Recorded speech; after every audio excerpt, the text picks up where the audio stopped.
out tonight.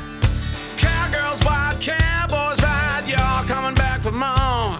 When the sun goes down with a country sound, you're gonna ride to the Rooster Crows. At home with Tracy and the Big D, and I had this EP come across my desk called Ride Me. Well, it's time now to find out who is Cush Ryder, and he joins me now. Cush, thanks very much, firstly, for sending us the music, giving us the opportunity. It's great to catch up with you. Thanks, Big D. No, it's glad to have the time to talk to you guys.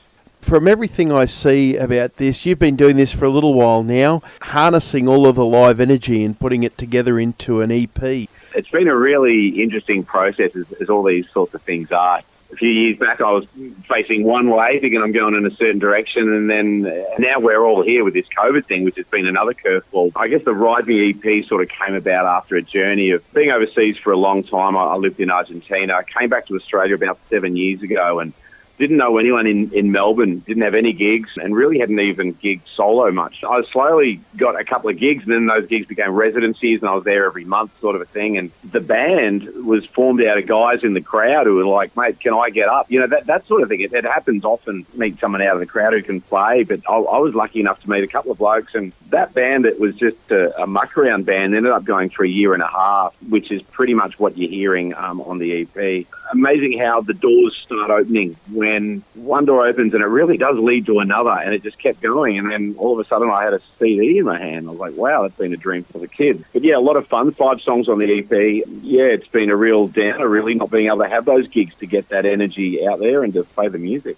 The EP, you feature Ride Me again as an acoustic version, but also Don't Let It Burn as an acoustic. How important was it for you to be able to do those songs acoustically? Interesting question.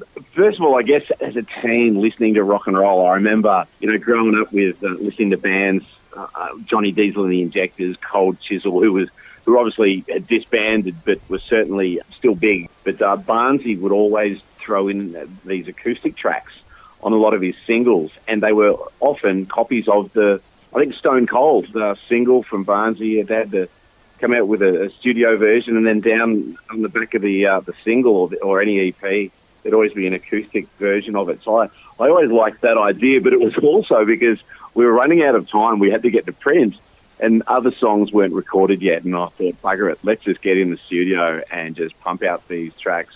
Helena, she sang backing me on, added to that. And I wanted that feel that it was like those sorts of guys coming into the studios in radio stations and radio station interviews and playing acoustically. I always love that genre. It's raw, it's them, there's no hiding behind it, and it gives the listener a real taste of what is the band and then what is the unmasked solo artist as well, playing the same songs.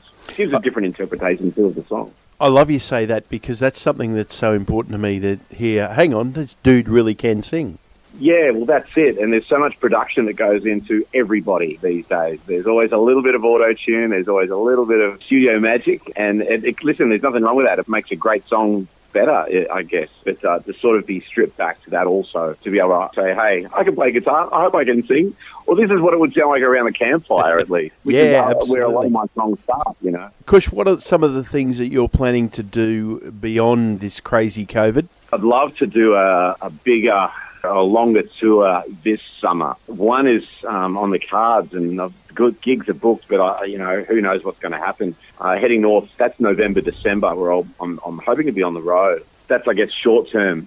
I was in the process of forming a whole brand new band for this coming album, to get in the studio and to write my songs with the guys in the room. That's how I get a lot of my music, is from having the musicians on hand right there in the studio to say, hey, I've got this, let's roll with this for a new song. Obviously, all of that has been gone. That was February, March, when I was talking to a few musicians. We actually got into the room for a couple of times, and then all of this happened, and it's just been on the back burner. So many bands are in exactly the same position. So as for gigs, it's very hard to predict, to book, to rehearse, to sell yourself. Denny's been canned now, unfortunately. Yeah. Denny's not going to happen, which is a massive draw card to so many Victorian acts, because we've got nothing down here, certainly nothing of that size. I know Darlinghurst, we're getting a good shot up there. Yeah, unfortunately it's gone. But for myself moving forward, definitely from here on at studio time, which I can do a lot of that work online between my house and my producer. We work online if I can't get studio. There's still work able to be done recording-wise. If you want to find out more about Cush Ryder, the website's easy, all the W's, cushryder.com. You can check out all these social media outlets, find out where he's there, streaming right across the board. Wherever you get your good music from, you can do that. And then you can follow the journey of Cush Ryder, and you might be able to see him and his band in person. EP that's out and about, it's called Ride Me. The single's called Ride Me, and I recommend that you get hold of it right now. Good on you, Big D. Thanks so much. Hope everyone and all your listeners are doing really well. Right.